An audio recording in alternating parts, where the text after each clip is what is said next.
पहले हम जो लास्ट क्लास में हमने डिस्कस किया था उसको एक बार रिवाइज कर लेंगे, ठीक है।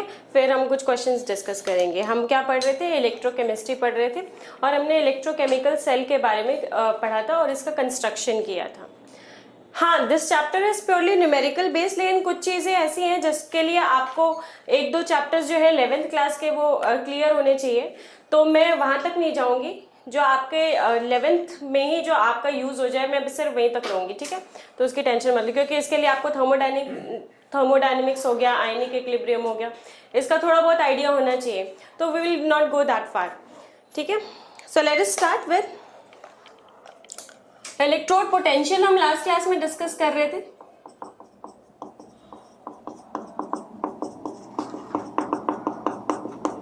इलेक्ट्रोड पोटेंशियल, ठीक है।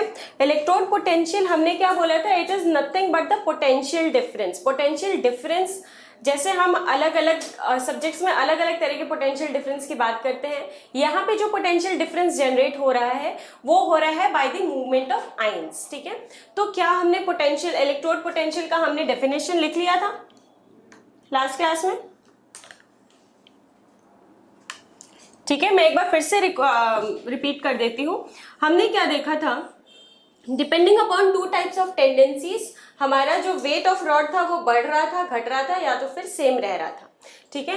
तो अगर मैं जिंक रॉड की बात करूं, if this is the zinc rod and I have dipped this in a electrolyte of its own metal that is ZnSO4 और ये जिंक रॉड है, तो इसकी टेंडेंसी क्या हो रही थी, जिंक की टेंडेंसी क्या हो रही थी कि जिंक आयंस को सोल्यूशन में लीव कर रहा था, और जिंक आयन सोल्यूशन में लीव होने की वजह से जो हमारा इलेक्ट्रोड है उसके अराउंड एक पॉजिटिव चार्ज जनरेट हो जा रहा था, ठीक है। और जिंक रॉड के अंदर इलेक्ट्रॉन्स लीव हो रहे थे, जिसके वजह से जो इलेक्ट्रॉन्स में क्या हो रहा था, एक नेगेटिव चार्ज जनरेट हो जा रहा था। इतना क्लियर है। और वहीं पे अगर मैं करस्पॉन्डिंग जो इसके साथ का सेल था उसकी बात करूं, तो उसमें हमने डिप किया था क्या, copper rod. Copper rod dip किया हमने, ठीक है। और हमने उसको किस में डिप किया, कॉपर सल्फेट के ही सोल्यूशन में डिप कर दिया, ठीक है। और ये था कॉपर। अब कॉपर की टेंडेंसी क्या हो रही थी, कॉपर की टेंडेंसी ये हो रही थी कि जो कॉपर आयंस है सोल्यूशन में वो चेंज हो रहे थे किस में, कॉपर सॉलिड में। और कॉपर सॉलिड में चेंज होने की वजह से यहाँ पे सोल्यूशन में जो सल्फेट आयंस का जो कंसंट्रेशन है वो क्या हो रहे थे, बढ़ जा रहे थे, जिसकी वजह से इस इलेक्ट्रोड के अराउंड एक नेगेटिव चार्ज क्या हो जा रहा था, इकट्ठा हो जा रहा था, ठीक है। और ये क्या कर रहा था, कंप्लीटली इलेक्ट्रॉन्स को क्या कर रहा था, सोल्यूशन में दे रहा था, जिसकी वजह से इसके पास क्या हो रहा था, एक पॉजिटिव चार्ज जनरेट हो जा रहा था। अब इस कंडीशन में अगर हमने कोई भी सॉल्ट ब्रिज नहीं लगाई तो क्या हो रहा था इस कंडीशन में, बताओ।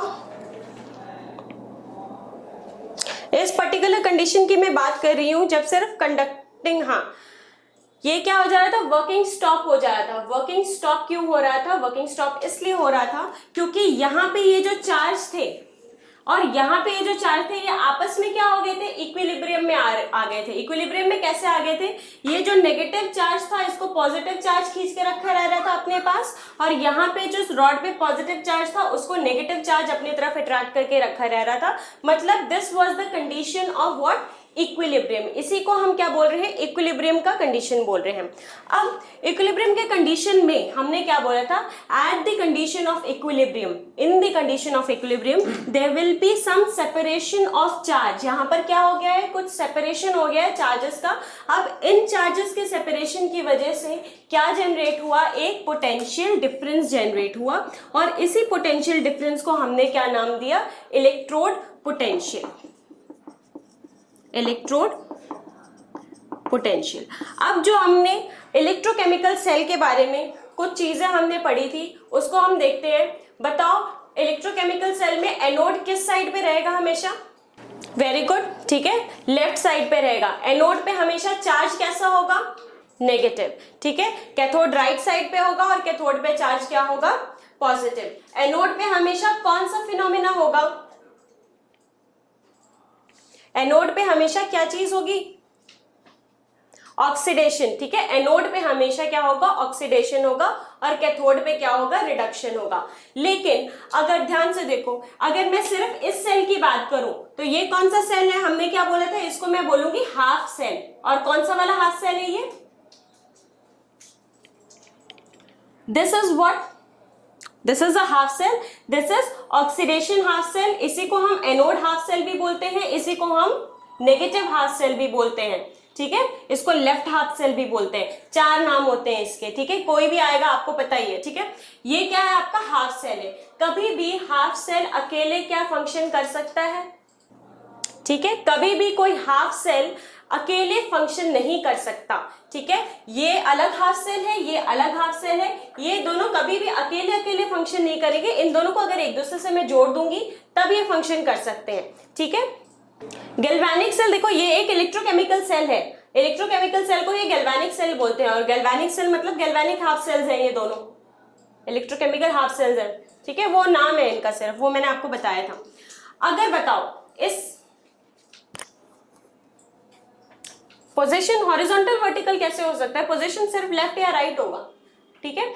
आयुपैक ने जो कुछ डिसाइड किया है वो किया है कि एनोड हमेशा लेफ्ट साइड पे रहेगा, कैथोड हमेशा राइट साइड पे रहेगा, दैट्स इट। और कोई पोजीशन डिफाइंड नहीं है। अब देखो मेरी बात, हमने क्या इसमें से कैलकुलेट करना है, इलेक्ट्रोड पोटेंशियल। और अभी मैंने बोला कि इलेक्ट्रोड पोटेंशियल कभी भी अकेले सेल का हम कैलकुलेट नहीं कर सकते हैं, ठीक है। इसीलिए हम क्या करते हैं, इस सेल को एक स्टैंडर्ड इलेक्ट्रोड से जोड़ देते हैं, स्टैंडर्ड इलेक्ट्रोड से, ठीक है, स्टैंडर्ड इलेक्ट्रोड। और इसी को आयुपैक ने नाम दिया है स्टैंडर्ड हाइड्रोजन इलेक्ट्रोड, शी, ठीक है, स्टैंडर्ड हाइड्रोजन इलेक्ट्रोड। और आयुपैक ने इसका जो पोटेंशियल डिफरेंस है, इसका जो इलेक्ट्रोड पोटेंशियल है वो फिक्स कर दिया है, क्या किया है, 0 वोल्ट। इतनी बात क्लियर हो गई। ये मैंने नहीं किया है ये डिसाइड, ये किसने किया है, आयुपैक ने डिसाइड किया है। एक स्टैंडर्ड हाइड्रोजन का इलेक्ट्रोड उसने डिसाइड किया है, और उसने बोला है कि इसका जो पोटेंशियल होता है वो क्या होगा, 0 volt. This has been decided by IUPAC. हाँ, एसओपी ओपी में कोई करंट तो फ्लो होगा, ठीक है, लेकिन weight of rod will not reduce और इंक्रीज। ये इलेक्ट्रोड मैंने इसलिए लगाया, मैंने शी इसलिए लगाया क्योंकि मैं अकेले इसका पोटेंशियल डिफरेंस कैलकुलेट नहीं कर सकती हूँ, ठीक है। अकेले पोटेंशियल डिफरेंस नहीं कैलकुलेट कर सकती हूँ तो मैं एक ऐसे इलेक्ट्रोड से, ऐसे इनर्ट इलेक्ट्रोड से मैं इसको अटैच कर देती हूँ जिसका अपना जो इलेक्ट्रोड पोटेंशियल है वो 0 वोल्ट है। अब after the connection, full cell में मैंने नहीं लगाया, मेरे को सिर्फ इसका जानना है। फुल सेल में लगाऊंगी तो मेरे को इसका क्या होगा, इसका वो रिलेटिव मिलेगा, इसका इन दोनों का मिलेगा, लेकिन मेरे को सिर्फ इसका जानना है अभी। तो इसका जानने के लिए मैंने क्या किया, इसको शी से जोड़ दिया, शी से जोड़ दिया, जिसमें हाइड्रोजन का क्या है, 0 वोल्ट है। अब जो इलेक्ट्रोड पोटेंशियल, आप वोल्ट मीटर नापते हो ना, वोल्ट मीटर से कनेक्ट करते हो अगर फिजिक्स में, तो वो किसकी वैल्यू, वो कब वैल्यू दिखाता है, वोल्ट मीटर कभी भी अगर आप किसी कनेक्शन में कनेक्ट कर रहे हो तो वो वैल्यू कब दिखाएगा, जब उसमें से करंट फ्लो होगा। अगर करंट नहीं फ्लो हो रहा है तो वो वैल्यू किस चीज की दिखाएगा। इसीलिए मैं क्या चाहती हूँ, यहाँ पे करंट फ्लो हो जिसकी वजह से इसका इलेक्ट्रोड पोटेंशियल मिले। अब करंट फ्लो के लिए मैंने इसको एक और इलेक्ट्रोड से जोड़ दिया जिसका खुद का पोटेंशियल क्या है, 0 वोल्ट। अब जो इसका रीडिंग आएगा, अब जो इसमें मैं अगर वोल्ट मीटर लगाऊं, अब जो पोटेंशियल डिफरेंस आएगा वो किसकी वजह से आएगा, सिर्फ और सिर्फ किसकी वजह से, जिंक रॉड की वजह से। नहीं, इसका तो 0 है, अब किसकी वजह से आ रहा है, इसकी वजह से आ रहा है, ठीक है। हाँ, करंट फ्लो करेगा तो इलेक्ट्रोड पोटेंशियल तो होगा ही। अब जो देखो, इसीलिए बोला जाता है कभी भी इलेक्ट्रोड पोटेंशियल आप किसी भी एब्सोल्यूट उसका नहीं कैलकुलेट कर सकते। मैं अगर बोलूं कि एब्सोल्यूट जिंक का मुझे इलेक्ट्रोड पोटेंशियल कैलकुलेट करना है, that is not possible. Electrode potential can be calculated only relatively. या तो मैं इसको इससे कर देती कनेक्ट, तब मेरे को इलेक्ट्रोड पोटेंशियल पता चलता, लेकिन तब मुझे इन दोनों का रिजल्टेंट पता चलता, इसका और इसका अकेले का नहीं पता चलता। मुझे क्या करना है, इसका अकेले का पता करना है, तो मैं एक ऐसे इलेक्ट्रोड से इसको जोड़ देती हूँ जिसका खुद का पोटेंशियल क्या हो, 0 वोल्ट, ठीक है। तो इस मोमेंट पे जो भी आपका पोटेंशियल डिफरेंस आएगा, जो भी इलेक्ट्रोड पोटेंशियल आएगा, that will be because of the zinc, ठीक है। अगर यहाँ पे मेरे को करना होगा तो यहाँ पे भी मैं सेम चीज करूंगी, क्या करूंगी, इसको भी किससे कनेक्ट कर दूंगी, स्टैंडर्ड हाइड्रोजन इलेक्ट्रोड से कनेक्ट कर दूंगी और जो वैल्यू आएगी अब वो किसकी वजह से आएगी, कॉपर रॉड की वजह से। ठीक है, अब देखो इलेक्ट्रोड पोटेंशियल जो होता है ना वो दो तरह का होता है। यहाँ पे क्या हो रहा है, ऑक्सीडेशन हो रहा है। अगर इलेक्ट्रोड पोटेंशियल हम कैलकुलेट करें ड्यू टू ऑक्सीडेशन, यहाँ पे जो भी इलेक्ट्रोड पोटेंशियल कैलकुलेट होगा शी से जोड़ने के बाद, that will be because of the oxidation. तो ये इलेक्ट्रोड पोटेंशियल को हम बोलेंगे oxidation electrode potential. Oxidation electrode potential. अगर इसको मैं कनेक्ट कर देती हूँ शी से, तो this value will be because of the reduction. तो इसको क्या बोलेंगे हम, रिडक्शन इलेक्ट्रोड पोटेंशियल। और मैंने एक और बात बोली थी कि अगर ये सारी वैल्यूज मैं 273 केल्विन और 1 एटीएम पे लूं तो ये कंडीशन कैसी होगी, ये एक स्टैंडर्ड कंडीशन होगी। अब इस टाइम पे जो भी इलेक्ट्रोड पोटेंशियल कैलकुलेट होगा वो किसकी वजह से होगा, उसको हम क्या बोलेंगे, standard electrode potential. So at this condition the electrode potential is known as standard electrode potential.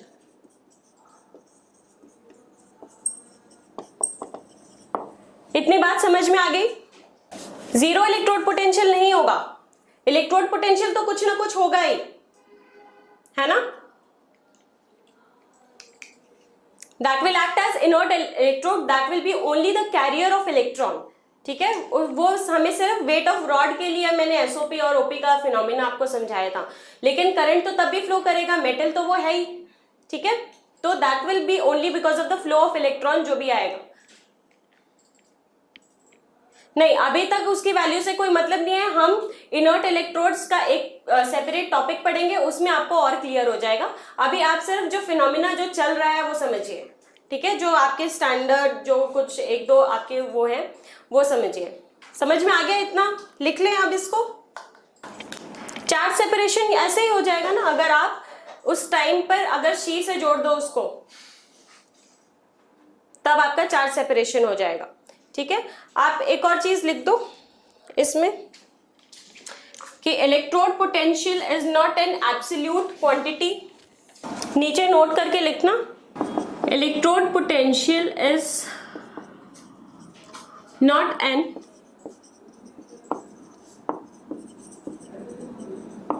Absolute quantity, it can always be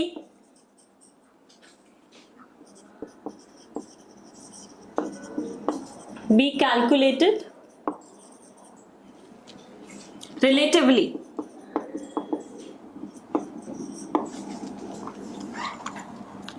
इसका क्या मतलब है, अगर सिंपल शब्दों में मैं इसका मतलब समझाना चाहूँ तो क्या बोल रही हूँ मैं कि कभी भी अकेला हाफ सेल काम नहीं करता। चाहे हिंदी में समझ में आ रहा है तो हिंदी में लिख लो नीचे, ठीक है, क्योंकि समझना ज्यादा इंपॉर्टेंट है। लिख लो, half cell does not works separately. ठीक है, अकेला हाफ सेल कभी भी काम नहीं करता। क्लियर है सबको इतना? चलो आगे चलते हैं। अब ये जो इलेक्ट्रोड पोटेंशियल है, इसी के ऊपर आपका सारा जो चैप्टर है वो बेस्ड है। ठीक है, इसको समझना, ये क्यों हो रहा है, ये बढ़ता क्यों है, ये घटता क्यों है, ये सारी चीजें हमें जाननी इस चैप्टर में बहुत इंपॉर्टेंट है। और इसको हम रिडॉक्स रिएक्शन जो चैप्टर है उससे भी कनेक्ट करके देखेंगे। तो पहले हम देखते हैं कि इलेक्ट्रोड पोटेंशियल को कौन कौन से फैक्टर्स इफेक्ट करते हैं। तो हेडिंग डाल लो, फैक्टर्स इफेक्टिंग इलेक्ट्रोड पोटेंशियल।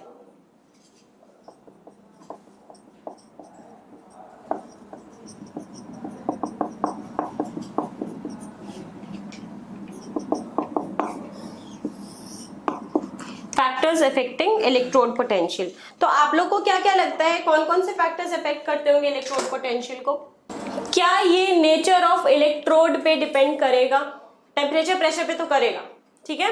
क्या ये नेचर ऑफ इलेक्ट्रोड पे डिपेंड करेगा? बिल्कुल करेगा, ठीक है। क्यों नहीं करेगा? अब आप बताओ, आपको अलग अलग मेटल का अलग अलग कंडक्टिविटी होती है ना, होती है कि नहीं होती है? अलग अलग मेटल की अपने आयंस में कन्वर्ट होने की टेंडेंसी अलग अलग होती है। कोई जल्दी कन्वर्ट हो जाता है, कोई हमें उसको कुछ एनर्जी देनी पड़ती है कन्वर्ट कराने के लिए। तो it will definitely depend on what, nature of electrode. तो लिखो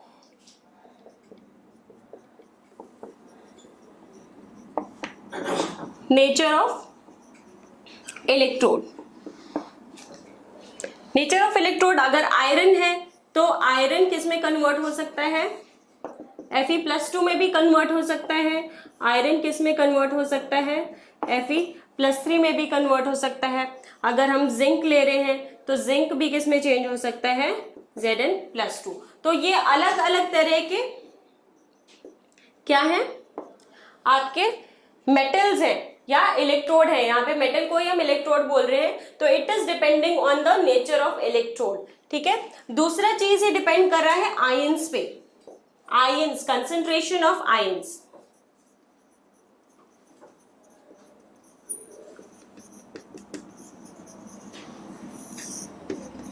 कंसेंट्रेशन ऑफ आयंस, अगर आयंस ज्यादा हुए, ठीक है, तो इलेक्ट्रोड पोटेंशियल क्या होगा,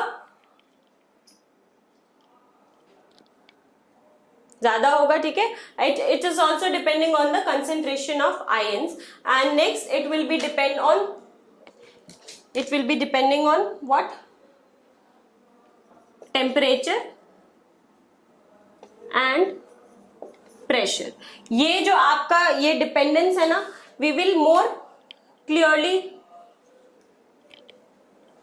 लाइट चली गई थी, मैं क्या बोल रही हूं कि नेचर ऑफ इलेक्ट्रोड पे डिपेंड करेगा कौन सा मेटल, कौन सा इलेक्ट्रोड कितने रेडिली रिड्यूस हो रहा है या कितने रेडिली ऑक्सीडाइज हो रहा है, उस पे डिपेंड करेगा।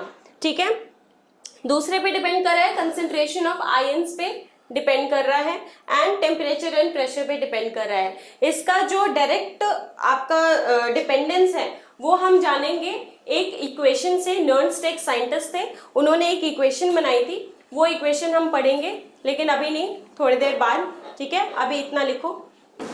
अब देखो हमें क्या करना है, हम तो एक्सपेरिमेंट कर रहे हैं, हमें तो सारे इलेक्ट्रोड का हमें क्या जानना है, इलेक्ट्रोड पोटेंशियल जानना है। तो हम बेसिकली चेंज क्या कर सकते हैं, यहाँ पे हम नेचर ऑफ इलेक्ट्रोड को तो चेंज कर नहीं सकते। हम किसको चेंज करेंगे, हम कंसेंट्रेशन को चेंज कर सकते हैं, कंसेंट्रेशन ऑफ आयंस, या फिर हम टेम्परेचर को चेंज कर सकते हैं या प्रेशर को चेंज कर सकते हैं। ठीक है, so these are the 3 factors that we will be changing. Nature of electrode को हम चेंज कैसे कर सकते हैं, इलेक्ट्रोड को ही चेंज कर देंगे, but that we don't want. हमें इलेक्ट्रोड को चेंज नहीं करना, हमें नेचर ऑफ इलेक्ट्रोड स्टडी करना है। ठीक है, so there are the 3 factors that we can change. Electrode potential, ठीक है, बहुत इंपॉर्टेंट होता है इलेक्ट्रोड पोटेंशियल। इलेक्ट्रोड पोटेंशियल से ही हमें पता चलता है कि सेल जो है वो कितना वोल्टेज देगा। ठीक है, तो इलेक्ट्रोड पोटेंशियल हमने क्या देखा था, it is what, it is basically it is the potential difference. What it is the potential difference. किसके बीच में, दो इलेक्ट्रोड्स के बीच में जो पोटेंशियल डिफरेंस होगा वही होगा आपका क्या, इलेक्ट्रोड पोटेंशियल। ठीक है, so it is basically the potential difference between two electrodes। तो यहाँ पे हम किसकी बात कर रहे हैं, कैथोड की और एनोड की। तो कैथोड और एनोड के बीच में का जो पोटेंशियल डिफरेंस होगा वही आपका क्या है, इलेक्ट्रोड पोटेंशियल। अब ये जो पोटेंशियल जनरेट हो रहा है ये 2 तरीके से हो सकता है, या तो ऑक्सीडेशन की वजह से हो सकता है, तो हम उसको क्या बोलेंगे, ऑक्सीडेशन पोटेंशियल। ठीक है, electrode potential depending upon what is actually happening on the electrode, या तो ऑक्सीडेशन हो सकता है तो हम उसको बोलेंगे ऑक्सीडेशन पोटेंशियल, या फिर आपका क्या हो सकता है, रिडक्शन हो सकता है, तो उसको हम बोलेंगे रिडक्शन पोटेंशियल। ठीक है, ये हमारा कल भी डिस्कस हुआ था। इलेक्ट्रोड पोटेंशियल को हम E से डिनोट करते हैं और ऑक्सीडेशन पोटेंशियल को हम किससे डिनोट कर सकते हैं, E ऑक्सीडेशन पोटेंशियल, EOP, या फिर हम इसको बोल सकते हैं EOX, मतलब E ऑक्सीडेशन, या फिर हम क्या बोल सकते हैं, ऑक्सीडेशन में क्या हो रहा है, इलेक्ट्रॉन लूज होगा। ठीक है, इसीलिए हम इसको बोल सकते हैं, अगर हम कोई मेटल ले रहे हैं तो EM/MN+। ठीक है, N क्या है, उसकी वैलेंसी है, तो Mn+। तो ऐसे 3 तरीके से हम किसको, ऑक्सीडेशन पोटेंशियल को डिनोट कर सकते हैं। तो इसको भी हम क्या लिख सकते हैं, ERP, ई रिडक्शन पोटेंशियल, या फिर ई रेड मतलब ई रिडक्शन, या फिर इसको क्या लिखेंगे इसको क्या लिखेंगे Mn माइनस। हे भगवान, Mn माइनस कैसे हो सकता है? यहाँ पे Mn प्लस मतलब ये चेंज हो रहा है, ठीक है। मेटल का माइनस हो सकता है क्या मेटल के ऊपर चार्ज? ये इलेक्ट्रोड की बात कर रहे हैं ना, तो वो तो हमेशा M क्या करेगा, ये इलेक्ट्रॉन गेन कर रहा है, तो इलेक्ट्रॉन गेन करके क्या बनाएगा Mn प्लस अगर है तो वो इलेक्ट्रॉन गेन करके क्या बनाएगा M। वेरी गुड, ठीक है। कौन था ये? कार्तिक सेन, ठीक है। Mn प्लस, हमें अभी हम एक जनरल बात करें, हमें पता नहीं कि ये क्या है इसका वैलेंसी, ठीक है। तो Mn प्लस से M इलेक्ट्रॉन गेन करके बना। तो ये आपका दो तरीका है ऑक्सीडेशन पोटेंशियल और रिडक्शन पोटेंशियल को डिनोट करने का। इतना क्लियर है सबको? लिख लिया इतना? अब मैंने क्या बोला था कि इलेक्ट्रोड पोटेंशियल अगर हम स्टैंडर्ड कंडीशंस में अगर मेजर कर रहे हैं, इलेक्ट्रोड पोटेंशियल अगर हम स्टैंडर्ड कंडीशन में मेजर कर रहे हैं, स्टैंडर्ड कंडीशन मतलब क्या हो जाएगा, अगर हम स्टैंडर्ड इलेक्ट्रोड पोटेंशियल की बात कर रहे हैं तो हम उसको डिनोट करते हैं ई नॉट से, ठीक है। ई उसके ऊपर छोटा सा सर्कल ई नॉट, ठीक है। अब स्टैंडर्ड इलेक्ट्रोड पोटेंशियल क्या है, इसका डेफिनेशन भी इंपॉर्टेंट है समझने के लिए। कोई भी फॉर्मूला हो, कोई भी चीज हो, आपको याद रटने की जरूरत नहीं है, ठीक है। अगर उसको समझ लोगे तो अपने आप ही आपको क्या हो जाएगा, वो याद ही रहेगा, ठीक है। तो कुछ भी रटने की कोशिश मत करना, जो समझ के आपको याद हो जाए उससे बेटर और कुछ नहीं हो सकता। अगर आपको ये समझ के याद हो जाए then you don't need to cram anything, ठीक है। स्टैंडर्ड इलेक्ट्रोड पोटेंशियल हम मेजर करते हैं, स्टैंडर्ड इलेक्ट्रोड पोटेंशियल वो इलेक्ट्रोड पोटेंशियल होगा जो कि 1 बार प्रेशर पे, 1 बार या फिर 1 ATM, क्योंकि बार और ATM में ज्यादा डिफरेंस नहीं होता, तो 1 बार प्रेशर या फिर 1 ATM प्रेशर पे मेजर करेंगे, ठीक है। टेम्परेचर जो होता है वो कोई भी फिक्स्ड टेम्परेचर हो सकता है, लेकिन जहां तक कि हम इलेक्ट्रोकेमिकल सेल की बात कर रहे हैं, जहां तक कि हम गैल्वेनिक सेल या डैनियल सेल, तीनों का मतलब एक ही है, ठीक है, एक ही तरह के सेल होते हैं, उसकी बात करें तो टेम्परेचर आपका फिक्स्ड होता है 298 केल्विन या फिर 273 केल्विन। इस टेम्परेचर पे जब आयन का कंसेंट्रेशन, जो आयन्स थे ना इलेक्ट्रोलाइट्स में, जब उनका कंसेंट्रेशन कितना हो 1 मोलर, तो 3 कंडीशन है। पहला, electrode potential which is measured eight 1 bar pressure और 1 ATM pressure at any fixed temperature. Generally this temperature is 298 Kelvin or 273 Kelvin when the concentration of ions is what? 1 molar, ठीक है। तो उस electrode potential को हम बोलते हैं standard electrode potential, ठीक है, स्टैंडर्ड कंडीशंस में। अब जैसे कि इलेक्ट्रोड पोटेंशियल 2 तरह से था, वैसे ही ये भी क्या होगा, या तो स्टैंडर्ड ऑक्सीडेशन पोटेंशियल हो सकता है या स्टैंडर्ड रिडक्शन पोटेंशियल हो सकता है। तो ये भी हम 2 तरह से क्लासिफाई कर सकते हैं। पहला है आपका स्टैंडर्ड ऑक्सीडेशन पोटेंशियल, ठीक है, इसको हम प्यार से क्या बोलेंगे, SOP, स्टैंडर्ड ऑक्सीडेशन पोटेंशियल, ठीक है। जो दूसरा होगा उसको हम बोल सकते हैं स्टैंडर्ड रिडक्शन पोटेंशियल, इसको क्या बोलेंगे हम, SRP, ठीक है, SOP and SRP under the standard condition, ठीक है। इसको हम क्या डिनोट कर सकते हैं, अगर E नॉट इसको डिनोट कर रहे हैं तो इसको कैसे डिनोट करेंगे, E not this is oxidation potential, और नॉट मतलब क्या है, स्टैंडर्ड, या फिर हम इसको लिख सकते हैं E नॉट OP, या फिर लिख सकते हैं क्या, E नॉट, यहां पे इलेक्ट्रॉन लूज होगा मतलब M will be converted into Mn plus, ठीक है। अगेन इसको हम क्या, E नॉट रिडक्शन और E नॉट RP और E naught Mn plus changes to M, ये 3 तरह से इसको डिनोट कर सकते हैं, ठीक है। बेटा माइनस नहीं आ सकता है। माइनस इसलिए नहीं आ सकता है, ये कभी भी मेटल के ऊपर, हम किसकी, इलेक्ट्रोड्स की बात कर रहे हैं, और जब इलेक्ट्रोड में हम मेटल की बात करेंगे तो वो कभी भी Mn माइनस में चेंज नहीं हो सकता है। बेसिक याद करो अपने बचपन के, M हमेशा किस में चेंज होगा, M has always the tendency to lose electron since it is a metal. तो ये M माइनस में नहीं, Mn प्लस में ही चेंज हो सकता है। लेकिन अगर इसको मेरे को बोथ ऑक्सीडेशन और रिडक्शन पॉइंट ऑफ व्यू से बताना है तो क्या बता सकती हूं कि अगर M एक मेटल है तो वो इलेक्ट्रॉन्स लूज करके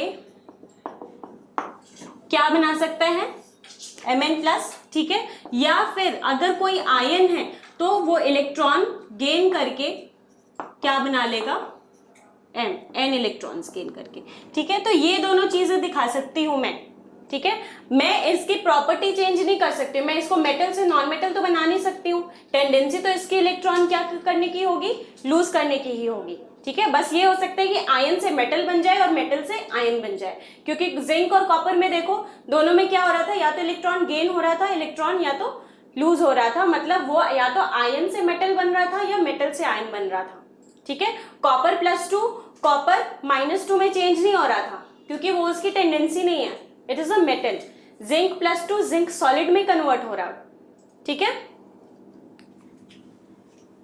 ये मैं जनरल बोल रही हूं कि जनरली आपको जो क्वेश्चन मिलेगा उसमें 298 केल्विन आएगा, ठीक है, या फिर 273 केल्विन भी आ सकता है क्वेश्चंस में, ठीक है। लेकिन कोई भी फिक्स टेम्परेचर पे अगर आप इलेक्ट्रोड पोटेंशियल 1 बार प्रेशर या 1 atm प्रेशर पे और 1 मोलर कंसंट्रेशन पे कैलकुलेट करोगे तो उसको स्टैंडर्ड इलेक्ट्रोड पोटेंशियल ही बोलेंगे, ठीक है। लिख लिया इतना। अब देखो जो इलेक्ट्रोड पोटेंशियल है वो क्या है, एक पोटेंशियल डिफरेंस है। और जब भी डिफरेंस होता है तो डिफरेंस किसकी वजह से होता है, डिफरेंस हमेशा दो चीजों में होता है ना। अगर मैं बोलूं कि आपको 4 का डिफरेंस क्या है तो आप बोलोगे क्या एब्सर्ड क्वेश्चन है, ये कोई क्वेश्चन थोड़ी ना कि 4 का डिफरेंस क्या है, आप पूछोगे किसके साथ। अगर मैं बोलूं 4 का डिफरेंस 2 के साथ कितना है तब आप खुशी खुशी बता सकते हो। लेकिन अगर मैं सिर्फ पूछूं कि 4 का डिफरेंस क्या है तो वो आप नहीं बताओगे, क्योंकि डिफरेंस जो होता है वो क्या होता है, एक रिलेटिव क्वांटिटी होता है। मेरे को किसी वैल्यू से डिफरेंस पता करना होगा। तो अगर मैं एक सेल का, एक हाफ सेल का आपसे इलेक्ट्रोड पोटेंशियल पूछूं तो मैं क्या पूछ रही हूँ, उसका पोटेंशियल डिफरेंस पूछ रही हूँ। तो आप बोलोगे कि मैं नहीं निकाल सकता, ठीक है, मैं नहीं निकाल सकती। क्यों, क्योंकि वो मैं क्या बोल रही हूँ, एब्सोल्यूट पूछ रही हूँ, और वो एब्सोल्यूट हो ही नहीं सकता क्योंकि वो हमेशा किसकी वजह से होगा, एक रेफरेंस से रिलेटिव होगा, ठीक है। इसीलिए इलेक्ट्रोड पोटेंशियल इज व्हाट, हम क्या लिख सकते हैं, अगर स्टैंडर्ड इलेक्ट्रोड पोटेंशियल की बात कर रहे हैं तो वो क्या होगा, कैथोड और एनोड के बीच में का डिफरेंस, ठीक है। ई नॉट कैथोड पे जो पोटेंशियल डिफरेंस है और ई नॉट एनोड पे जो पोटेंशियल डिफरेंस है, ठीक है। कैथोड एंड एनोड के बीच का जो पोटेंशियल डिफरेंस है स्टैंडर्ड कंडीशन में, उसको हम बोलते हैं क्या, पोटेंशियल डिफरेंस। और एक बहुत इंपॉर्टेंट चीज, जरूरी नहीं है ये नेगेटिव, ये ई नॉट सेल जो है ये नेगेटिव वैल्यू भी हो सकती है और पॉजिटिव वैल्यू भी हो सकती है। So there is no hard and fast rule. Negative का क्या मतलब है, पॉजिटिव का क्या मतलब है, हम ये अभी देखेंगे, ठीक है। लेकिन एक बात जो ध्यान में देने की है वो ये है कि जो ये ई नॉट एनोड या ई नॉट कैथोड ले रहे हैं हम, वो क्या लेंगे, SRP पे, ठीक है। कई बुक्स में ऑक्सीडेशन पोटेंशियल भी गिवन रहता है, लेकिन हमें कंफ्यूज नहीं होना, हम हमेशा क्या लेंगे, ये वैल्यू जो लेंगे वो रिडक्शन पोटेंशियल की वैल्यू लेंगे, ठीक है। वैसे ये अगर मैं ई सेल बोलूं, ई सेल सिंपली क्या हो गया, जो स्टैंडर्ड नहीं है, तो ये क्या हो जाएगा, ई कैथोड माइनस ई एनोड। दोनों में ही क्या करेंगे हम, जो ई की वैल्यू लेंगे वो किस पे लेंगे, SRP की वैल्यू लेंगे। मतलब यहाँ पे RP की वैल्यू लेंगे रिडक्शन पोटेंशियल की, यहाँ पे SRP की वैल्यू लेंगे, मतलब रिडक्शन का ही हमें वैल्यू लेना है। अब मुझे बताओ कि जिंक है, ठीक है, जिंक क्या करेगा, जिंक 2 इलेक्ट्रॉन लूज करके जिंक आयन बना लेगा।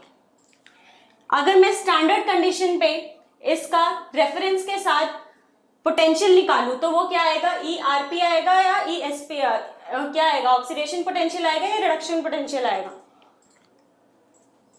ठीक है। लेकिन अगर मैं स्टैंडर्ड कंडीशन पे बोल रही हूं तो ये SRP होगा कि नहीं होगा, किसी को कोई डाउट इसमें? अगर ये मैं कैलकुलेशन स्टैंडर्ड कंडीशन में इलेक्ट्रोड पोटेंशियल निकाल रही हूं किसी रेफरेंस के साथ, तो ये क्या आएगा? SRP। ठीक है, क्या नहीं समझ में आया? देखो, मान लो कि जिंक है, ये भूल जाओ।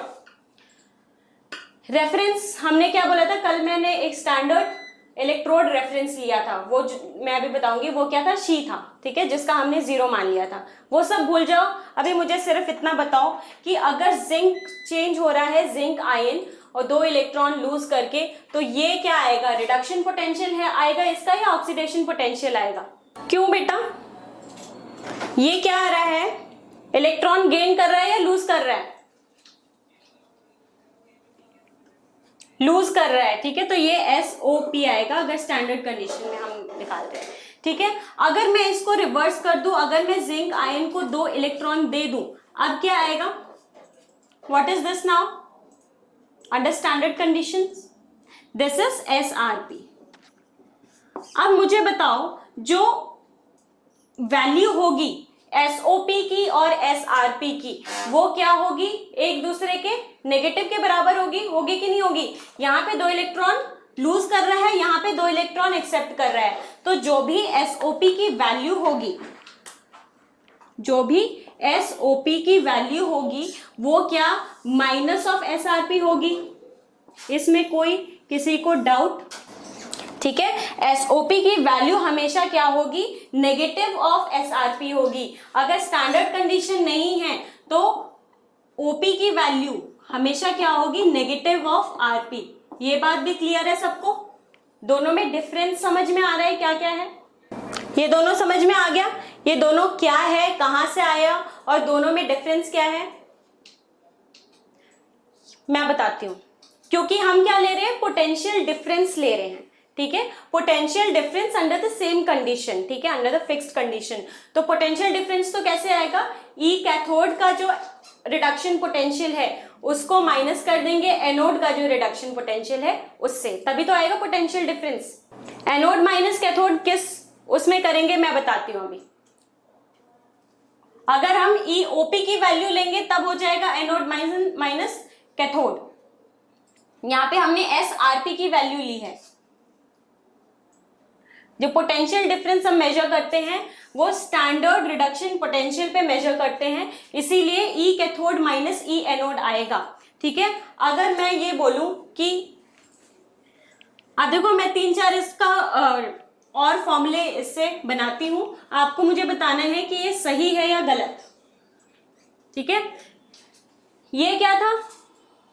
ये E0 सेल का था। E0 cathode minus E0 anode किस पे? SRP की वैल्यू पे। अगर मैं इसको बोलूं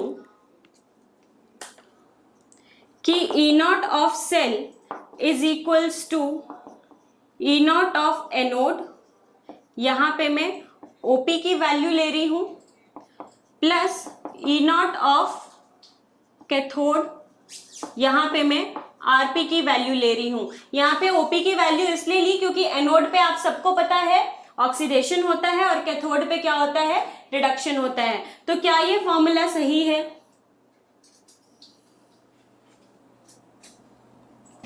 ठीक है, बिल्कुल सही फॉर्मूला है, गलत नहीं है। ठीक है, यही चीज मैंने क्या किया है, इसका साइन चेंज हो गया है। हितांशु, ये फॉर्मूला बिल्कुल सही है, इसी से फॉर्मूला आया है। ये E0 कैथोड किस पे था? RP पे था। यहाँ पे भी पॉजिटिव है, यहाँ पे भी पॉजिटिव है। हमें पता है कि SRP माइनस ऑफ SOP होता है, तो हमने माइनस यहाँ पे रख दिया, तो माइनस माइनस प्लस, मतलब E0 एनोड OP पे भी पॉजिटिव आ गया और E0 कैथोड RP पे पॉजिटिव तो था ही, मतलब E0 anode OP plus E0 cathode RP, ये फॉर्मूला सही है। अब मैं बोलूं कि E0 cell is equals to E0 anode OP minus E0 cathode OP, क्या ये फॉर्मूला सही है? हितांशु, आप थोड़ा सा ध्यान दो, देखो ये भी फॉर्मूला सही है, क्योंकि यहाँ पे RP की जगह मैंने सिर्फ OP लिख दिया है, और आपको क्या पता है, मैंने बताया था ना कि RP will be negative of OP या फिर OP will be negative of RP, तो हमने सिर्फ यहाँ पे नेगेटिव एक माइनस कर दिया है, प्लस माइनस माइनस। ठीक है, ये फॉर्मूला भी सही है। लेकिन मैं आपको क्या बोल रही हूं, मैं आपको ये सजेस्ट करूंगी, हाँ कंडीशन देख के आपको साइन देखना है। और ये तो आपको पता ही है कि SOP is negative of SRP, इसमें तो आपने खुद ही मुझे बोला कि इसमें कोई डाउट नहीं है, बस ये चीज देखना है और यहाँ पे देखना है। लेकिन मैं आपको बोलूंगी आप कंफ्यूज ना हो, इसलिए आप सिर्फ ये दोनों फॉर्मूला आपको सही है, अगर एमसीक्यू में आ जाए तो ये आप कर सकते हो, लेकिन अगर आप न्यूमेरिकल क्वेश्चन कर रहे हो तो आपको कंफ्यूज नहीं होना है, आपको सिर्फ ये वाला जो फॉर्मूला है वो यूज करना है। आपने सिर्फ इतना ध्यान रखना है कि ई नॉट सेल जब भी कभी भी आप कैलकुलेट करोगे तो वहां पे आप स्टैंडर्ड रिडक्शन पोटेंशियल की वैल्यूज लोगे for both cathode and anode. Clear है? अब बताओ, हमें ई नॉट सेल कैलकुलेट करना है, हम किसकी वैल्यूज देखेंगे? हम किसी की भी वैल्यू ले सकते हैं, लेकिन हम प्रेफर क्या करेंगे? हमें याद क्या रखना है हमेशा, किसकी वैल्यूज लेंगे कैथोड और एनोड की? स्टैंडर्ड रिडक्शन पोटेंशियल, ठीक है, SRP, ठीक है। अगर ई सेल को मैं, ई सेल भी क्या हो जाएगा? ई सेल भी वही सेम चीज है, लेकिन यहाँ पे कोई कंडीशन नहीं लगा हुआ है, तो ये भी क्या हो जाएगा? ई कैथोड माइनस ई एनोड, किस पर? SRP पे। हमेशा हमेशा हमेशा हम किसकी वैल्यूज लेंगे? ओनली SRP की, ठीक है। अब देखो एक टर्म आता है EMF of cell, EMF of cell, electromotive force, ठीक है, पता है आपको। इलेक्ट्रोमोटिव फोर्स तो फुल फॉर्म है इसका, इलेक्ट्रोमोटिव फोर्स। मुझे बताओ, ये एक, मैं बैटरी से इसको कनेक्ट कर देती हूं। अब 2 वोल्ट का इसके पास पोटेंशियल डिफरेंस है, ठीक है। अब इसमें क्या, ये 2 वोल्ट का पोटेंशियल डिफरेंस मैंने लगाया इस पे, इसका क्या मतलब है कि इस बैटरी का जो ईएमएफ है वो क्या है? 2 वोल्ट है। इस बैटरी का ईएमएफ 2 वोल्ट का मतलब क्या है कि ये जो है इसकी जो इलेक्ट्रॉन को पुश करने की टेंडेंसी होगी इन द सर्किट, वो क्या है? 2 वोल्ट की है, ठीक है। ये इलेक्ट्रॉन ऐसे पुश करेगा। So EMF is nothing but the tendency to push electrons in the circuit, throughout the circuit is known as EMF, ठीक है। अगर मैं बोलूं 20 वोल्ट का मैंने एक दूसरा बैटरी लगा दिया, 20 वोल्ट की बैटरी लगा दी मैंने, तो 20 वोल्ट की बैटरी की जो इलेक्ट्रॉन्स को पुश करने की टेंडेंसी होगी वो 2 वोल्ट से ज्यादा होगी, इतना तो क्लियर है सबको, ठीक है। तो EMF is nothing but the tendency to push the electrons through the in the circuit, ठीक है। तो EMF का आप डेफिनेशन लिखो, EMF ऑफ द सेल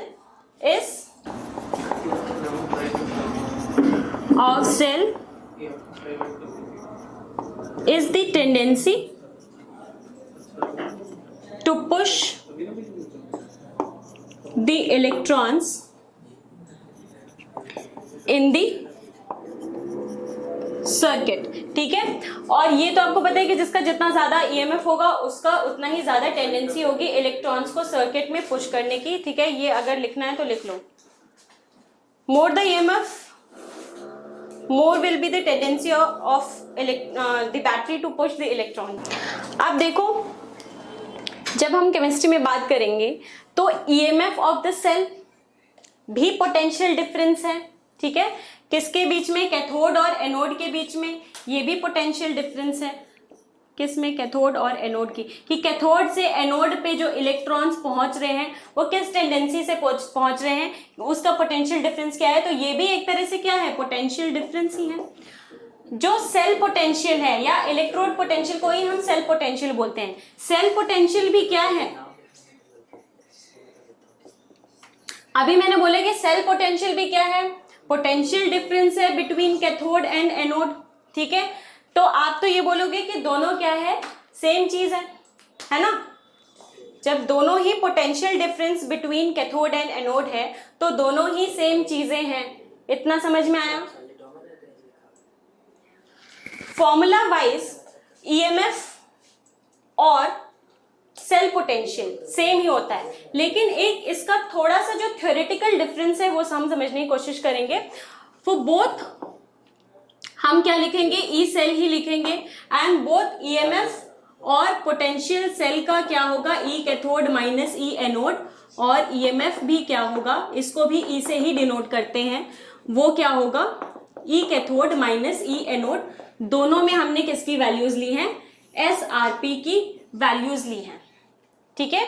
तो formula wise both EMF and cell potential are same, लेकिन डिफरेंस क्या है इसका, देखो जब आप बैटरी खरीद के ले आते हो सेल, तो उस पे क्या लिखा रहता है कि वो कितना वोल्टेज प्रोवाइड करेगा। आप एक बैटरी खरीद के ले आए, ठीक है, मार्केट से नया नया बैटरी है, अब उसके ऊपर कुछ लिखा रहता है कितना वोल्टेज, तो उस पे जनरली मैंने बोला था या तो 1.1 वोल्ट होता है या 1.5 वोल्ट लिखा रहता है, लिखा रहता है। किसी ने देखा, अभी तक तुम लोगों ने सेल देखा नहीं होगा, मुझे पूरा विश्वास है। देखो 1.1 वोल्ट या 1.5 वोल्ट होता है, आपके जो सेल होता है उस पे ऐसा लिखा रहता है। मतलब क्या है इसका, कि अगर सेल है, यहाँ पे बैटरी लगी है, ये स्विच है, और ये है आपका, मान लो ये आपका सेल है, हम इलेक्ट्रोकेमिकल सेल की बात कर रहे हैं, समझ रहे हो ना, ये सारी चीजें क्या है, इलेक्ट्रोलाइट भी है इसमें। अब जब सेल ऑन नहीं किया मैंने, ठीक है, सेल मैंने ऑन नहीं किया, इस ये साइन होता है स्विच ऑन करने का, अगर यहाँ पे ये नहीं है तो स्विच ऑन नहीं है, ठीक है। तो अभी स्विच ऑफ है, ठीक है। अभी जो सेल की मैक्सिमम वोल्टेज वो जितना हमें डिलीवर कर सकता है वो कितना है, ये मैंने सिंपल एक पेंसिल से लिया है, तो ये मैक्सिमम वोल्टेज कितना डिलीवर कर सकता है, जो इसके ऊपर लिखा होगा, अगर 1.1 लिखा है तो मतलब ये मैक्सिमम वोल्टेज जो हमें डिलीवर कर सकता है वो है 1.1 या 1.5 वोल्ट, जितना भी उसके ऊपर लिखा होगा, ठीक है। अब मैंने क्या किया, अब मैंने सेल को, ये होता है EMF, this is what, EMF, जो वो मैक्सिमम वोल्टेज डिलीवर कर सकता है आपकी बैटरी को, ठीक है, आपके सेल को, दैट इज ईएमएफ। अब मैंने स्विच ऑन कर दिया, अब मैंने स्विच ऑन कर दिया, तो अब ये जो कंज्यूम कर रहा होगा कुछ ना कुछ वोल्टेज। अब जो इलेक्ट्रोड्स के बीच में, इन दोनों इलेक्ट्रोड्स के बीच में जो पोटेंशियल डिफरेंस होगा, सिंस ये 1.1 वोल्ट क्या हो रहा होगा, अब कंज्यूम हो रहा होगा, तो ये जो इलेक्ट्रोड पोटेंशियल इन दोनों के बीच में होगा वो 1.1 वोल्ट से क्या होगा, थोड़ा कम ही होगा, 1.1 वोल्ट से कम होगा कि नहीं, लेसर देन 1.1 वोल्ट। तो ये क्या हो, क्योंकि यहाँ पे ये 1.1 वोल्ट को ही कंज्यूम कर रहा है ना, जब आपने ये की ऑन कर दिया, 0 वोल्ट तो तब हो जाएगा ना जब सारा कंज्यूम हो जाएगा, तो एकदम से तो नहीं होगा। आप एकदम से, तो ऐसा नहीं होता है कि नई बैटरी लगाई और एकदम से खत्म हो गया, वो कुछ टाइम लगाता है, वो 1.1 वोल्ट को धीरे धीरे कंज्यूम करेगा। उस टाइम पे जब सेल वर्किंग कंडीशन में है, तब जो इलेक्ट्रोड्स के बीच में जो पोटेंशियल डिफरेंस है वही होगा आपका cell potential, when cell is under working condition. लेकिन जब सेल वर्किंग कंडीशन में नहीं है, तब वो जितना मैक्सिमम वोल्टेज आपको दे सकता है वो होता है ईएमएफ, ठीक है। थ्योरेटिकली ये डिफरेंस होता है, formula wise there is no difference between EMF of the cell and cell potential, लेकिन थ्योरेटिकल डिफरेंस जो है वो कभी कभी आपसे पूछ भी लेता है और आपको पता भी होना चाहिए। तो समझ में आ गई मेरी बात, मैं लिखवाऊंगी अभी ये सारा, लेकिन समझना ज्यादा इंपॉर्टेंट है। समझ में आ गया? इक्विलिब्रियम कंडीशन में क्या होगा, इन दोनों का वोल्टेज क्या हो जाएगा, बराबर हो जाएगा। ये क्या हो जाएगी, ये कंप्लीटली कंज्यूम, बैटरी क्या हो जाएगा, ये कंप्लीटली कंज्यूम हो जाएगा इसका, ठीक है, वोल्टेज। अब ये मैक्सिमम वोल्टेज इसका जो है वो 0 हो जाएगा। लास्ट पॉइंट क्या, देखो मैंने क्या बोला कि जब सेल वर्किंग कंडीशन में नहीं था, ठीक है, तो जो सेल जितना हमें मैक्सिमम वोल्टेज दे सकता था वो क्या था, 1.1 वोल्ट। इतनी बात समझ में आ गई? उस पॉइंट ऑफ टाइम पे जो वोल्टेज होगा वो मैक्सिमम वोल्टेज होगा, उसी को हम बोलेंगे ईएमएफ ऑफ द सेल, ठीक है। अब हमने सेल को ऑन कर दिया, अब क्या होगा, ये सेल काम करने लगेगा, ठीक है, इसमें से इलेक्ट्रॉन जाने लगेगा, ये पोटेंशियल डिफरेंस अब क्या होने लगेगा, धीरे धीरे कम होने लगेगा, कंज्यूम होने लगेगा। तो इस टाइम पे जो इन दोनों के बीच में जो पोटेंशियल डिफरेंस जो दो इलेक्ट्रोड्स के बीच में एग्जिस्ट करेगा उसको हम बोलेंगे सेल पोटेंशियल। और वो हमेशा हमेशा क्या होगा, 1.1 जो भी आपका ईएमएफ है वो उससे क्या होगा, कम होगा। मतलब cell potential will always be less than EMF of the cell, क्योंकि ईएमएफ तो मैक्सिमम वोल्टेज है। अब आप सेल लेकर आए, ठीक है, उस पर 1.1 वोल्ट लिखा हुआ है, तो मैक्सिमम तो आप कितना, जैसे ही सेल काम करने लगेगा उसमें से कुछ इलेक्ट्रॉन्स भी जाने लगेंगे, वोल्टेज भी कम होने लगेगा, तो मैक्सिमम तो आप 1.1 वोल्ट से कम ही यूज करोगे as soon as you switch on. ठीक है, ऐसा तो होगा नहीं कि उस पर 1.1 वोल्ट लिखा हुआ है और आपको 10 वोल्ट का मिल रहा है पोटेंशियल। ऐसा पॉसिबल है क्या कभी? नहीं पॉसिबल है ना।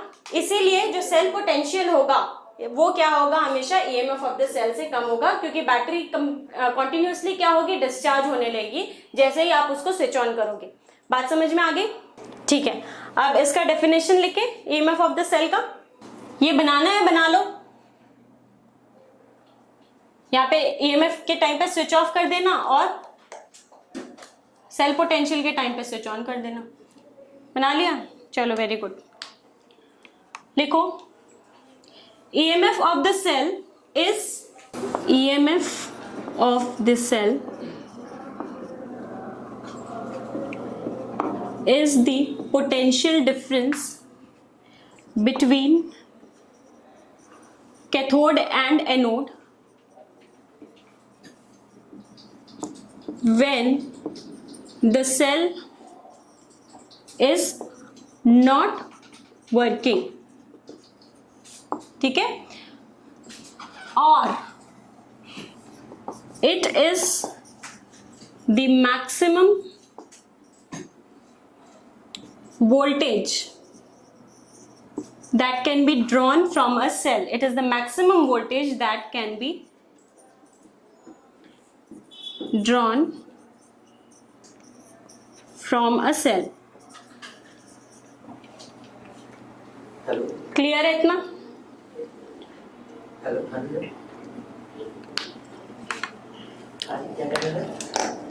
सेल पोटेंशियल का डेफिनेशन मैं इसी में लिख देती हूं, आप अलग से लिखना। Cell potential of the cell is the potential difference between cathode and anode when cell is working. When cell is working.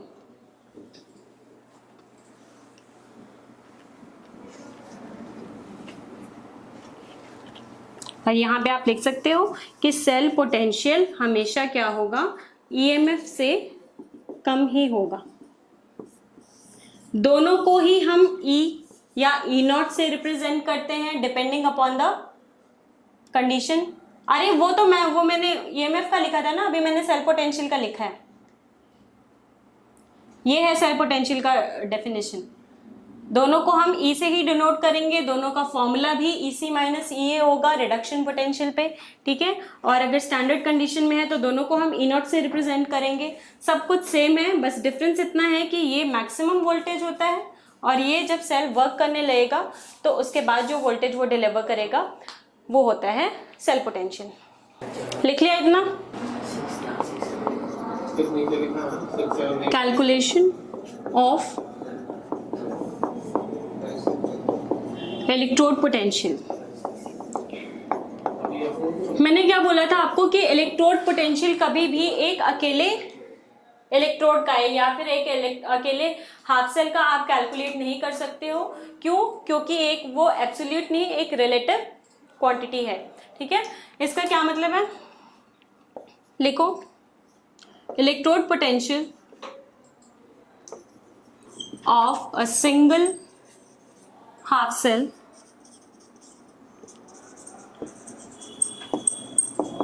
cannot be calculated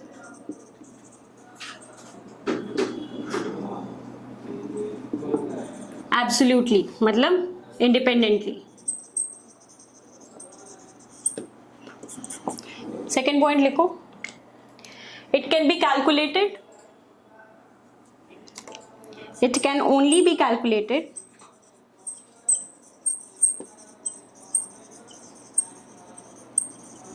by taking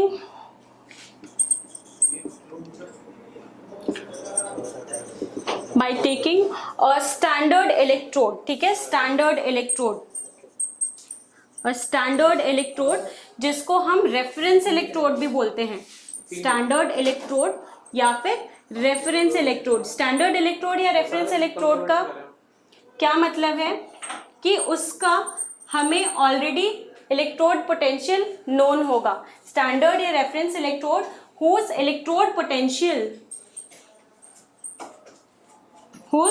electrode potential is known to us, electrode potential is known। आप देखो, याद करो, जब हम AMU को define कर रहे थे तो हमने क्या लिया था, एक स्टैंडर्ड एटम लिया था, मैं बता रही हूं, ठीक है। हमने स्टैंडर्ड, सेकेंड स्टेप ये है कि हम जो इलेक्ट्रोड पोटेंशियल है उसको हम कैसे कैलकुलेट कर सकते हैं, एक स्टैंडर्ड इलेक्ट्रोड से ज्वाइन करके, या फिर उसको हम रेफरेंस इलेक्ट्रोड भी बोलते हैं, एक रेफरेंस इलेक्ट्रोड से ज्वाइन करके जिसका हमें इलेक्ट्रोड पोटेंशियल ऑलरेडी पता है, ठीक है। So coming back to mole concept, जब आप मोल कंसेप्ट पढ़ रहे थे तो हमने AMU को डिफाइन कैसे किया था, when we had no idea about what the atomic weight is. हमने क्या किया था, हमने बोला था कि हम एक स्टैंडर्ड एटम ले लेते हैं, दैट इज कार्बन 12 एटम, ठीक है। हम कोई और भी एटम ले सकते थे, हमारा कैलकुलेशन थोड़ा सा टफ हो जाता बस, लेकिन हमने एक अपने मन से, जो IUPAC था उसने क्या किया, एक स्टैंडर्ड एटम ले लिया, that is carbon.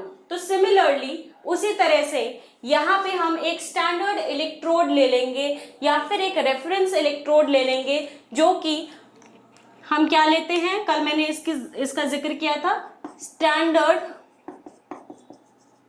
Hydrogen electrode, hydrogen electrode.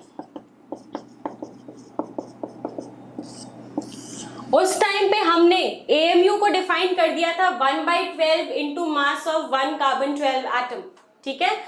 वो हमने 1/12 into mass of 1 carbon 12 atom हमने ऐसे ही ले लिया था क्योंकि हमें कुछ तो रेफरेंस चाहिए था, ठीक है ना।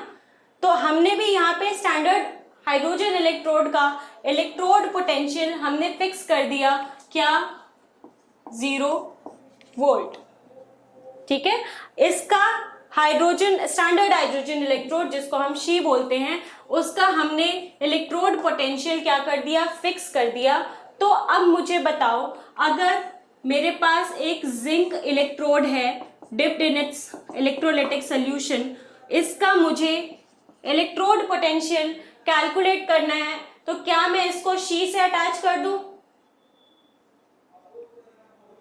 कर देती हूं, ठीक है। यहां पे एक मैं पोटेंशियोमीटर लगा देती हूं। पोटेंशियोमीटर हमें क्या बताता है, इलेक्ट्रोड पोटेंशियल की वैल्यू बता देगा।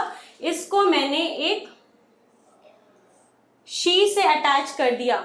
शी का, हाँ, वोल्ट मीटर भी कर सकते हैं, ठीक है। वोल्ट मीटर से क्या होता है कि EMF हम कैलकुलेट, वो आगे आप देखोगे, वोल्ट मीटर या पोटेंशियोमीटर दोनों ही कर सकते हैं, ठीक है। अब मैंने क्या किया, इसको एक स्टैंडर्ड हाइड्रोजन इलेक्ट्रोड से कनेक्ट कर दिया।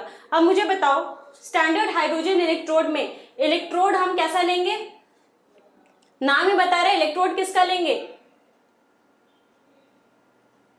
बोलो, हाइड्रोजन का। अब मुझे बताओ, हाइड्रोजन तो क्या होती है, गैस होती है, तो क्या मैं कभी किसी गैस को एज अ इलेक्ट्रोड ले सकती हूँ, नहीं ले सकती ना मैं। इलेक्ट्रोड तो हमेशा क्या होता है, यहाँ पे मैंने इलेक्ट्रोड बनाया है ना कुछ ऐसे सॉलिड, तो वहां पे भी मुझे हाइड्रोजन पे क्या करना पड़ेगा, हाइड्रोजन के साथ एक ऐसा मेटल यूज करना पड़ेगा जिसके साथ वो रिएक्शन ना करे, जो कि इनर्ट हो। तो हम क्या लेते हैं, प्लैटिनम लेते हैं। तो क्या करते हैं, इसका सेटअप कुछ ऐसा होता है, ये एक इन्वर्टेड ट्यूब होता है, ठीक है। इसमें हम क्या करते हैं, एक प्लैटिनम का प्लेट लगा देते हैं। कार्बन ही, कार्बन तो क्या बात करते हो, इतने सारे हाइड्रोकार्बन होते हैं, कार्बन के साथ तो रिएक्ट कर जाएगा। हम क्या करेंगे, प्लैटिनम इलेक्ट्रोड लेंगे, प्लैटिनम इलेक्ट्रोड ले लिया हमने, और यहां से हम क्या, H2 गैस पास कराएंगे, ठीक है। और फिर ये क्या करेगा, H2 गैस प्लैटिनम पे जाके सरफेस प्रोवाइड करेगा रिएक्शन के लिए। प्लैटिनम इसलिए क्योंकि प्लैटिनम नोबल एलिमेंट है ना, वो क्या किसी के साथ रिएक्ट नहीं करेगा, ठीक है, लीस्ट रिएक्टिव होता है। तो platinum just provides the surface for the reaction, ठीक है, it just provides the surface for the reaction.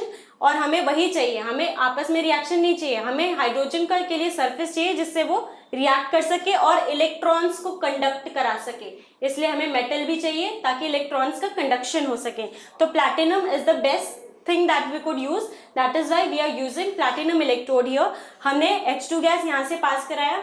जो ये इलेक्ट्रोलाइट होता है वो हाइड्रो, जैसे यहाँ पे जिंक का रॉड था तो हमने जिंक का ही इलेक्ट्रोलाइट लिया था, वैसे अगर हम H2 गैस पास करा रहे हैं तो यहाँ पे हम H+ का इलेक्ट्रोलाइट, कोई भी एसिड ले लेते हैं। H+ का क्या मतलब है कि एसिड है, ठीक है, और इसका कंसेंट्रेशन क्या होता है, since it is a standard term that is used here, तो यहाँ पे 1 मोलर क्या होगा आपका कंसेंट्रेशन होगा, और प्रेशर क्या होगा यहाँ पे 1 बार या 1 atm प्रेशर से हम हाइड्रोजन गैस को पास करा रहे हैं। इतना क्लियर है? ये सेटअप समझ में आ गया सबको?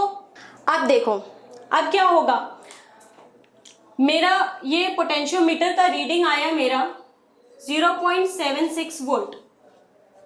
मैंने इसको कनेक्ट जैसे ही किया, पोटेंशियोमीटर पे रीडिंग दिया 0.76 वोल्ट, तो ये क्या आ गया, ये पूरे सेल का पोटेंशियल डिफरेंस आ गया। मतलब मैं कह सकती हूँ कि ई सेल क्या है, ई नॉट सेल, क्योंकि स्टैंडर्ड कंडीशन है, ठीक है, दोनों का स्टैंडर्ड कंडीशन सेम रहेगा, तो 0.76 आ गया, ठीक है। और आपको पता है कि ई नॉट सेल क्या होता है, E cathode minus E anode, दोनों में उसका क्या लेंगे, रिडक्शन पोटेंशियल। तो 0.76 is equals to E cathode, E cathode E naught, sorry E naught होगा, ई नॉट कैथोड क्या हो गया आपका, ई नॉट कैथोड तो आपको पता ही है रेफरेंस इलेक्ट्रोड है, इसका इलेक्ट्रोड पोटेंशियल आपको ऑलरेडी पता है कितना है, 0 वोल्ट। वेरी गुड, ठीक है। हमें ई एनोड यही तो निकालना था, तो हमें ई नॉट ऑफ एनोड पता लग गया, कितना आ गया ई नॉट ऑफ एनोड। अब मैं ई नॉट ऑफ एनोड लिखूं या फिर मैं क्या लिखूं, ई नॉट ऑफ जिंक, कितना आ गया माइनस 0.76, ये माइनस है, ठीक है, माइनस 0.76 वोल्ट। आगे मेरी बात समझ में कि ये माइनस 0.76 वोल्ट कैसे आया, मतलब जो जिंक की रिड्यूस होने की जो टेंडेंसी है वो किस वोल्टेज पर हो रही है, माइनस 0.76 वोल्ट पे, ठीक है। जिंक का जो SRP है, दैट मीन्स जिंक का हमारा क्या आ गया, ई नॉट ऑफ एनोड हमारा आ गया 0.76 वोल्ट। आगे बात समझ में? चलो, मुझे स्टार्टिंग में ये भी नहीं पता था कि कौन सा कैथोड है कौन सा एनोड है, ठीक है। आप लोग मेरे से बोले कि ये मेरे को कैसे पता चले ये कैथोड है ये एनोड है, ठीक है। चलो, मुझे नहीं पता था। अब आ गया हमारा माइनस 0.76, मतलब ये जो माइनस साइन है वो जो शो कर रहा है वो क्या बोल रहा है, minus sign is for what, anode, ठीक है। लोन से पता लग गया हमें, ठीक है। इसका मतलब कि जिंक का जो SRP है वो कितना है, माइनस 0.76 वोल्ट। ये माइनस शो कर रहा है कि क्या हो रहा है, ये जिंक जो है वो क्या है, एनोड है, ठीक है। अब मुझे बताओ, एट एनोड, एनोड पे कौन सा रिएक्शन हो रहा होगा, जिंक एनोड की तरह काम कर रहा है, मतलब यहाँ पे क्या हो रहा होगा, ऑक्सीडेशन हो रहा होगा, मतलब लॉस ऑफ इलेक्ट्रॉन हो रहा होगा, मतलब zinc solid is getting converted into Zn+2 electrons, ठीक है। एट कैथोड अगर यहां पे लॉस ऑफ इलेक्ट्रॉन हो रहा है तो वहां पर क्या हो रहा होगा, गेन ऑफ इलेक्ट्रॉन हो रहा होगा। अब क्या हाइड्रोजन इलेक्ट्रॉन गेन कर सकता है, नहीं कर सकता। इलेक्ट्रॉन गेन कौन करेगा, H+ करेगा, ठीक है। तो H+, ठीक है, नहीं, प्लैटिनम तो रिएक्ट ही नहीं कर रहा ना, platinum is not in the reaction at all, only hydrogen is, platinum is just providing the surface for the reaction to take place, okay, it is only providing the surface for the reaction and also it is helping in the conduction of the electrons, that's it। और कोई काम नहीं है platinum का। याद है inert electrode हमने देखा था, when क्या ऑस्मोटिक प्रेशर जो था वो ज्यादा था, किससे बराबर था, किसके, सोल्यूशन प्रेशर के, याद आया। तो उस टाइम पे इनर्ट इलेक्ट्रोड, यहाँ पे platinum is also acting as a inert electrode, ठीक है। तो कैथोड पर क्या रिएक्शन हो रहा है कि H2 जो एक्वस है, ये एक्वस, वो क्या कर रहा है, इलेक्ट्रॉन गेन कर रहा है और क्या बना ले रहा है, हाफ H2 गैस, ठीक है। तो यहाँ पे आपका क्या हो रहा है, ऑक्सीडेशन हो रहा है, यहाँ पे रिडक्शन हो रहा है। अगर मैं बोलूं net cell reaction, net cell reaction बताओ इसका, तो नेट सेल रिएक्शन के लिए आप क्या करते हो, रिएक्शन जैसे बैलेंस करते थे, रिएक्शन बैलेंस करने के लिए क्या करते थे आप, इलेक्ट्रॉन्स को क्या करते थे, बराबर कर देते थे दोनों तरफ, ठीक है, ताकि इलेक्ट्रॉन्स कैंसिल आउट हो जाए। तो मैंने इसको 2 से मल्टीप्लाई कर दिया। तो नेट सेल रिएक्शन क्या हो गया, नेट सेल रिएक्शन हो गया आपका Zn solid plus 2H plus aqueous, ठीक है, gives Zn plus 2 aqueous plus H2 gas. ये हो गया आपका टोटल नेट सेल का रिएक्शन, ठीक है। अब इस पूरे रिएक्शन में कितने इलेक्ट्रॉन्स इन्वॉल्व हुए, टोटल 2 इलेक्ट्रॉन्स इसने लूज किया, वही 2 इलेक्ट्रॉन इसने एक्सेप्ट कर लिया, यही होता है आपका एन फैक्टर, ठीक है। This is only the n factor. यहाँ पे आपको सामने सामने दिख रहा है, आपको एन फैक्टर आपने याद कर लिया था कि number of electrons involve in the reaction. तो यहाँ पे नंबर ऑफ इलेक्ट्रॉन्स इन्वॉल्व कितने हो जाएंगे, इन्वॉल्व यही होता है आपका एन फैक्टर, और यहाँ पे क्या है वो 2 है। आगे बात समझ में। H प्लस क्यों नहीं था, H प्लस सोल्यूशन में तो था, वैसे तो वहां पर याद करो कॉपर प्लस तो था ही नहीं, कॉपर प्लस तो सोल्यूशन में था CuSO4 में, और वो किस में कन्वर्ट हो रहा था, कॉपर सॉलिड में। यहाँ पे भी H प्लस सोल्यूशन में था और वो किस में चेंज हो गया, H2 गैस में। सेम फिनोमिना हो रहा है, बस हाँ 0.76 वोल्ट आपका EMF में जो फिजिकल डिफरेंस था, EMF और सेल पोटेंशियल में थ्योरेटिकल डिफरेंस यू नो, ठीक है। बाकी जो है वो आपका मैंने जो फॉर्मूला है वो सेम ही रहेगा, EMF ऑफ द सेल पूछे या सेल पोटेंशियल पूछे, आपने सेम ही लिखना है। समझ में आ गया। नेक्स्ट क्लास में कंटिन्यू करते हैं इसको, ठीक है।